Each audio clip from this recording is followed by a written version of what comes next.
for some other day. Only to scream into the night. Nothing ever tries to change, even if I want to realize. 'Cause I've been sitting here, same old ways, taking off without the same mistake. Darling, when you go away, it won't be as simple for you.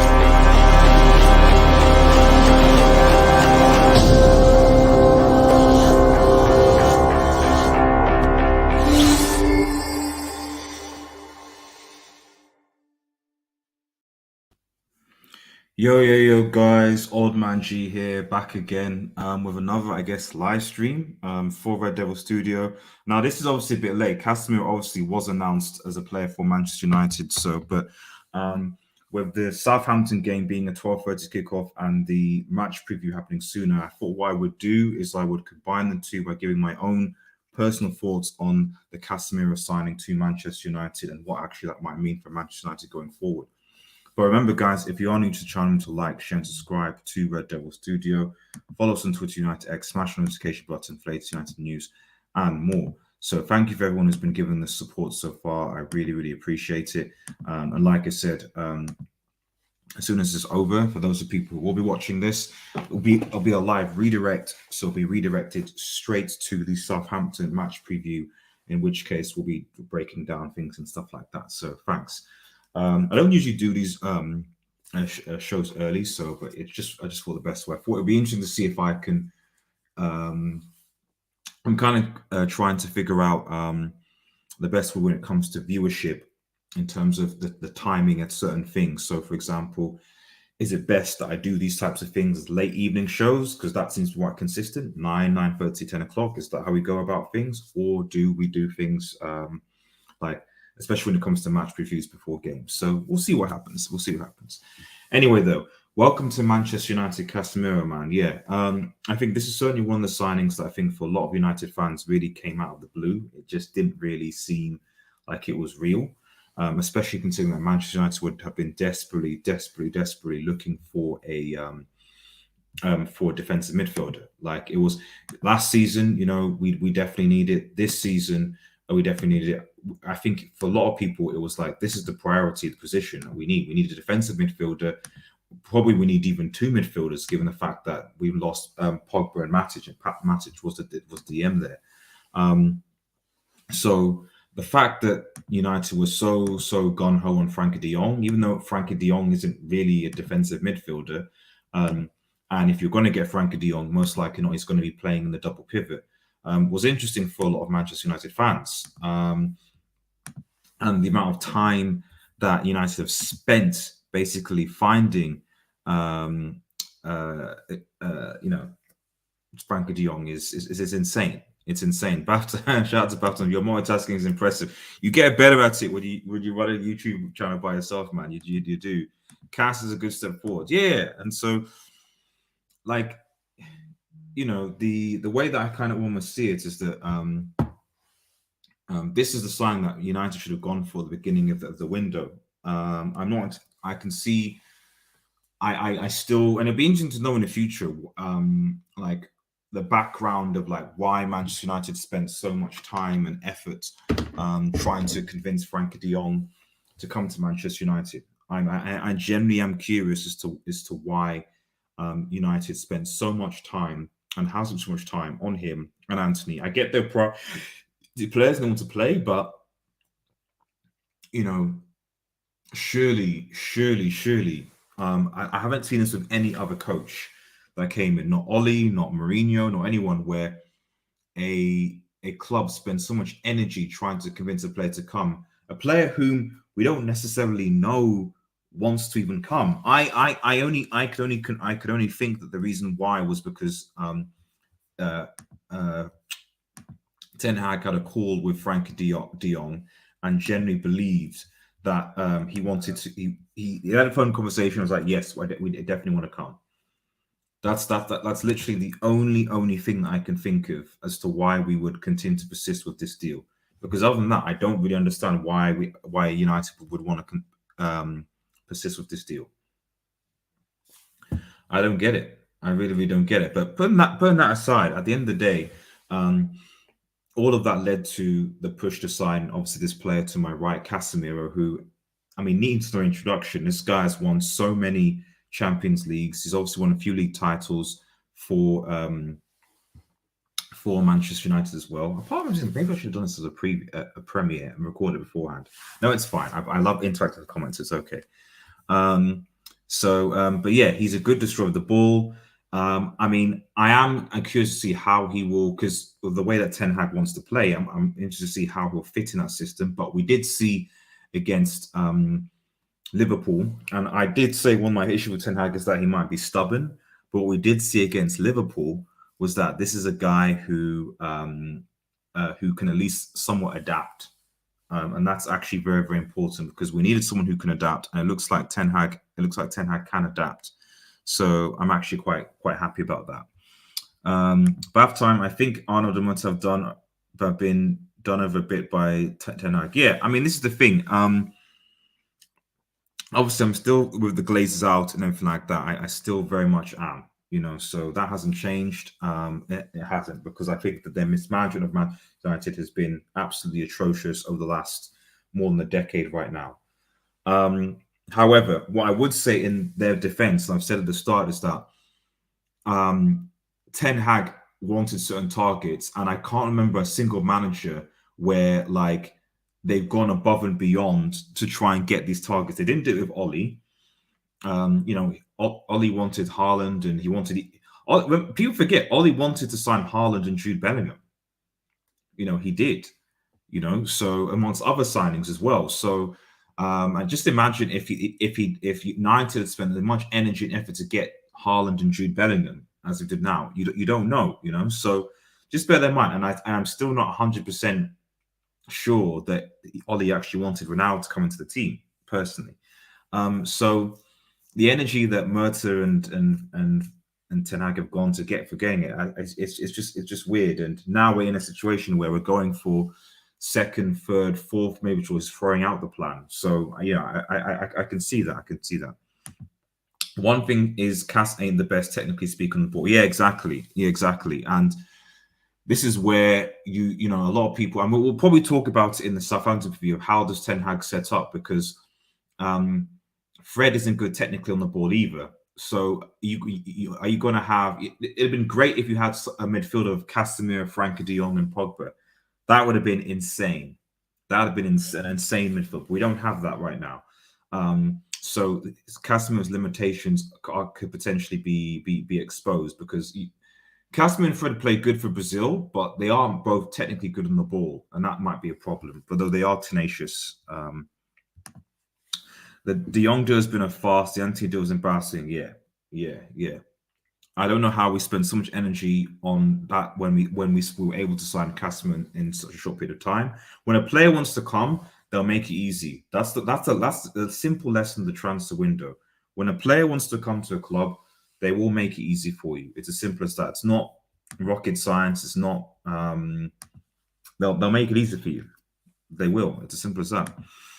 He's a good destroyer. Yo, shout out to me. What's up? No, I'm not at work today. Thank God. I'm not at work today. I'm not.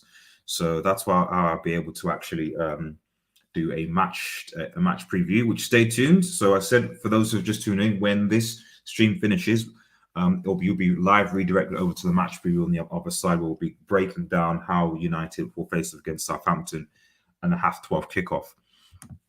What's the formation going to be? 4-2-3-1 or 4-3-3? Now, it'll be interesting because obviously Casemiro can play as a lone DM, as he did, and in Real Madrid he was playing in a 4-3-3. You could definitely play. I mean, I guess it's the balance, though. I mean, I personally would rather Casemiro play as a lone DM, and then you can play, and then you play ballers ahead of him. So maybe you play Eriksen and Bruno, or you play Van de Beek and Bruno, or even Fred and Bruno, something like that. I guess maybe the Fred one helps because Fred could obviously come back as well and provide that production. But I mean, as we'll talk about later, the McTominay, I think McTominay's days are numbered here, because I don't know how you can play Casemiro and McTominay in a midfield together. That just doesn't make sense. You can't play Casemiro and McTominay together. You can't. Am I wrong for thinking Man United is 3 players away from competing at the top level? Well, it's the players themselves. It's the players themselves. They have the mentality. And yeah, I mean, I've said several times that United need to get, if this transfer needs to be a success by the end of this, because yes, we signed Martinez, who looks a good centre back. We'll let Bailly go. Yes, Malacia looks good. And obviously, we need to see what Casemiro is. Eriksen is a good squad player, in my personal opinion. It's not someone you can rely on long term. So, in my opinion, United still need to sign another midfielder. They need to sign a right back. So, I don't think Dalot is good enough. They probably need to sign another forward and need to sign another winger. So, United need to sign at least 4 players by 5 days. That's not going to happen. So until that happens, United are going to struggle, because, and especially when Martial's out injured again, and Ronaldo is probably going to leave. So with Ronaldo probably going to leave, United are still short on the forward front, and with Martial injury prone, there isn't really anyone that can play the number 9 position. You're going to be relying on, keep it a stat, guys. You're going to potentially be relying on Marcus Rashford and maybe Garnacho in the number 9 position for United going forward, or a Bruno false 9, which I don't want to ever see again, because it's just bad. So there you go. Good CDM. I'm hoping of a squad planning and bring in a younger CDM within 2 years. Well, you say that, but we have Garner. And we're letting him go. So anyone thinking that there's good squad planning, that there's management, and there's all this, no. Throw that in the bin. That's why I'm still very much glazes out of the whole club. Throw that in the bin if people generally think that there's going to be this kind of...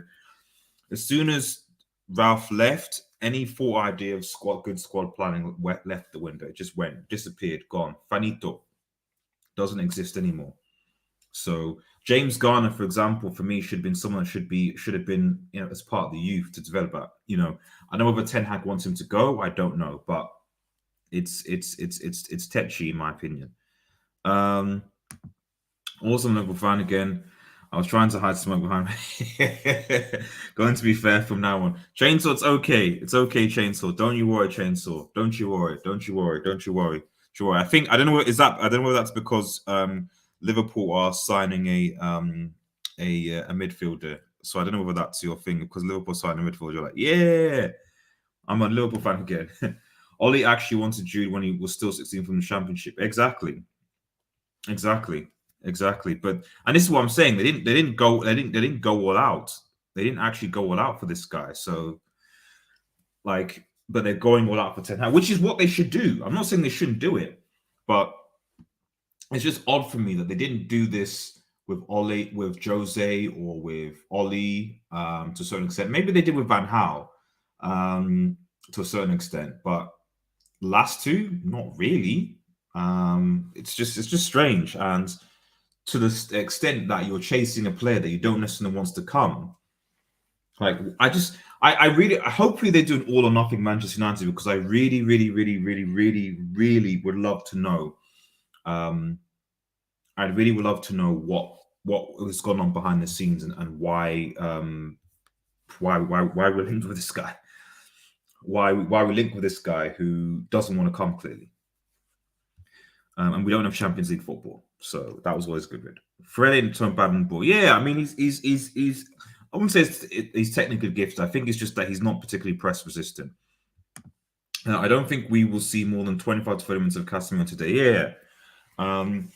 I think that he will, because obviously he's had a week of training. I do think that he will start, because you've got to bear in mind, sorry, that, I mean, he was playing for Madrid. He's had a pre-season. He's not fit, clearly, so he's clearly fit. He's been playing for Real Madrid. He had a pre-season, played for Real Madrid up until last week.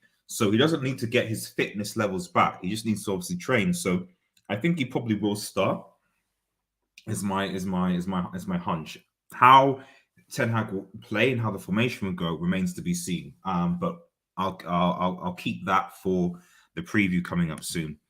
It's 100% going to be 4-2-3-1 today. Okay, fair enough. Fair enough. Shout out to Narman. Good morning, Mr. Red Devil. Can't believe we got him. Want a signing? Exactly, now. Exactly. It's definitely the signing. We needed a DM. We needed a DM, and it's definitely a signing. So it's just that it'd be interesting to see how, because Casemiro had a midfield of Kroos and Modric, and especially what you're seeing Modric is doing. Do we have a player in the midfield of Modric's quality? No. So we're actually relying on Casemiro to help us and to say what's up. So we need to bear that in mind. It's going to be difficult. So that rather McTominay leave than Garner. Well, that's my opinion. So, but it's not going to happen. Although, midfield? Casemiro, McTominay, Fred, Garner looks like he might go, so you can't count him. And then Eriksen, I guess we're now using in the midfield role, which I don't particularly like. And then Bruno. So those are your 5 midfielders right now. We need to sign another midfielder. We only have the 5 midfielders. If you're going to include Eriksen in it, Bruno, Eriksen, Fred, McTominay, and Casemiro. We need to sign another midfielder fast. We really, really need to do. And if we cannot get Frankie de Jong, we need to sign someone else. You can't go into we can't go unless he's promoted to get youth, in which case it doesn't make sense to sell Garner. You can't go into a Premier League season, which includes Europa League football and domestic competitions, with only 5 midfielders in your squad. That is insane. That is insane, because you definitely know that one of them is going to get injured. It could be McTominay, it could be Casemiro, whatever. Fred's quite non-injury prone, which is good, which is why I don't want to sell it. Or Eriksen even, Bruno and I think Fred haven't got injured that frequently, but Bruno's been garbage recently. So these are the things. Yes, Bob, I'm really excited for the game for Lord of the Rings show. Fair enough. Yeah, I think that's coming out soon, actually. I think that's coming out soon. Although, again, I will be talking about that, because I think certain news around that game is having me a little bit worried. I was really impressed with Luke last night. Red Devil spoke a lot of sense. Every right to be gassed up regarding us only team to win opening 3 games.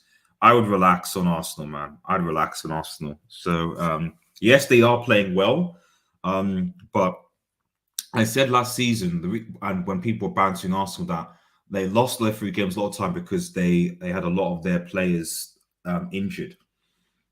Players that they wanted to play for them that weren't a part of the squad. They weren't there. They weren't the Creed article, and they were relying on them.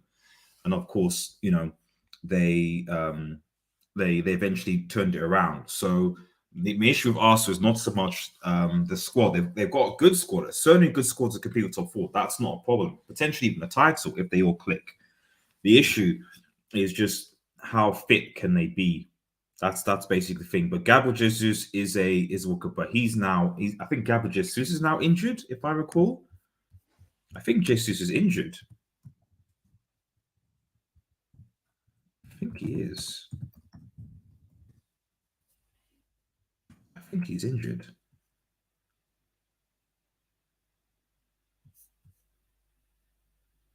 I'm not sure. I could be wrong. Maybe he's playing. But there we go. Remember, he said Arsenal won the league in Europa and said Pierce clip, but they won't. Bless him. We're still better than you, says Arsenal for life. Well, we'll see. We'll see. Just make sure that you bring your A game to Old Trafford when you come. Because even if I recall, I think wasn't it Carrick where we beat you guys at Old Trafford still. Ronaldo scored. Didn't Ronaldo score a hat-trick in that game? No. He scored the penalty. He scored a brace, I think. I personally play Casemiro, McTominay, and Eriksen as the 3.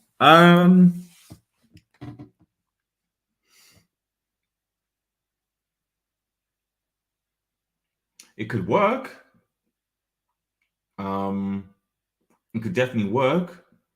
I think my only thing is that I just have this feeling that he'd have more chemistry with Fred instead of McTominay, given the fact that they both play in the Brazilian national team together, and also that like Casemiro doesn't really speak or know much English.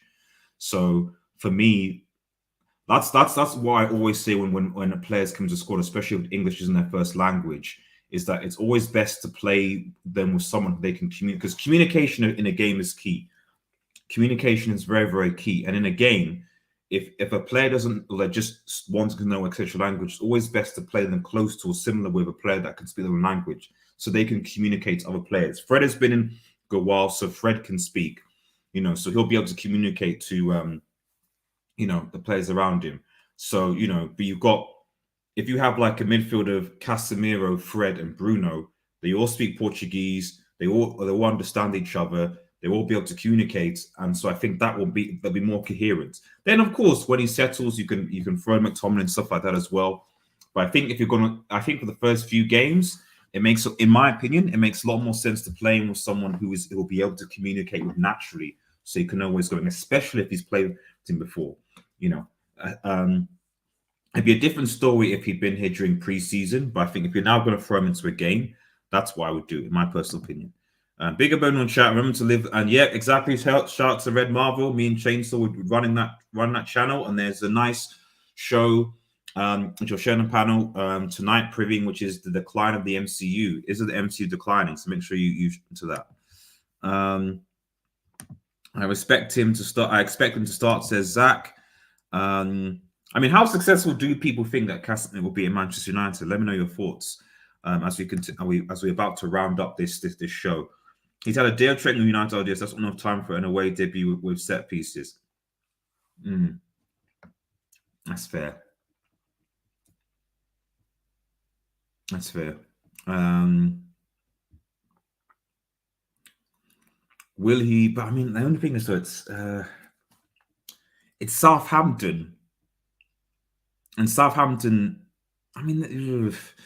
Southampton are a tricky one away. This is the thing. Yeah. At home, possibly I'd be able to sort of, but away it's going to be difficult. And then we'll go on to it. We'll go into later. But you have made me pause for thought, especially with the preview coming up in 5 minutes or so. I'll talk about Rangers. You can't play single bit with De Gea and McTominay is our most disciplined midfielder in the block. I agree with can you not play a single period with De Gea? We did play a single. Could you not make an argument? When we played Matic, Pogba, and Bruno, that Matic was a single pivot at times because Pogba and Bruno would go for it. I know Pogba did come back at times to help Matic. So, but I would say that we played. I would say we played that there. I'm not entirely sure, but I do see a point. It'd be interesting to see the effect of Lisandro Martinez and Varane. McTominay being our most disciplined midfielder in the block, possibly. So although I don't like the fact he does give a lot of fouls away, but I don't know.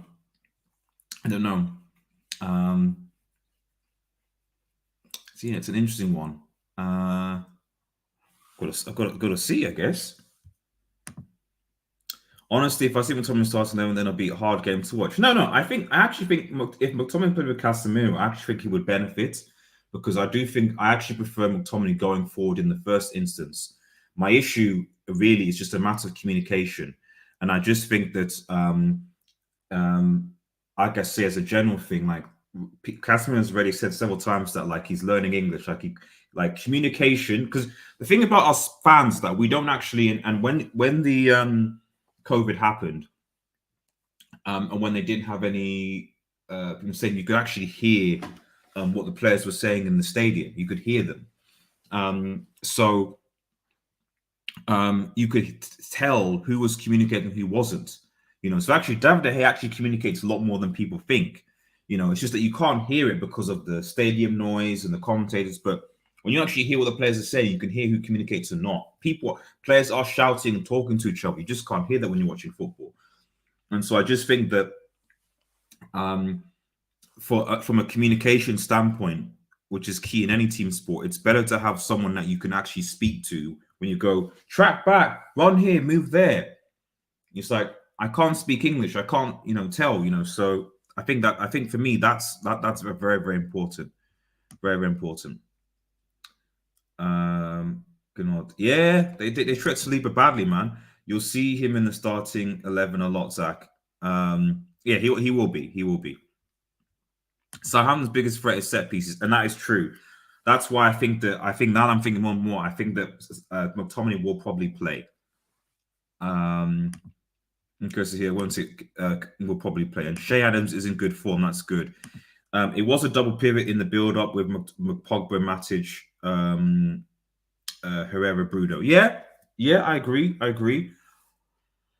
That's what I was thinking. I was like, in the build-up, you could say it was kind of Matic and Pogba coming back, and then obviously progressing the ball. Then it would be a signal pivot with Matic, and then it'll be that transition. So yeah, that makes sense. United has never truly had control of the games with their previous playing styles. A goal in a single DM can work if in a Ten Hag system. Says S&B. Okay, that's interesting.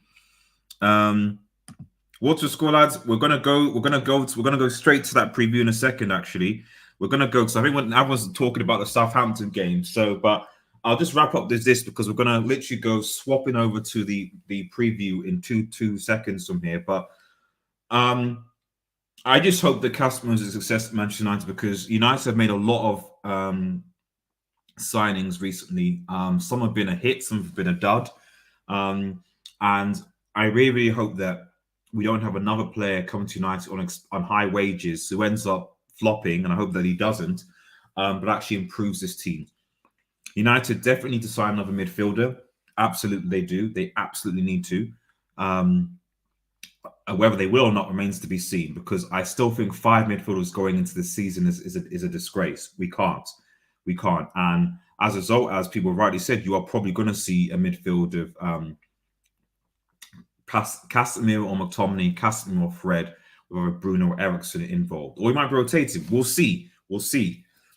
Let me know what your thoughts are on the match preview that we go to. So, but yeah, guys, thank you so much for watching. And let me know your thoughts on Casemiro in the comments. Remember, guys, I am going straight. Literally, it's a live redirect onto another stream. So please stay involved. The YouTube channel, this YouTube video will redirect to the Southampton and United match review, where we'll be going into seeing can United beat Southampton and then turn their season around, because it's no good beating Liverpool if you can't go and beat Manchester United.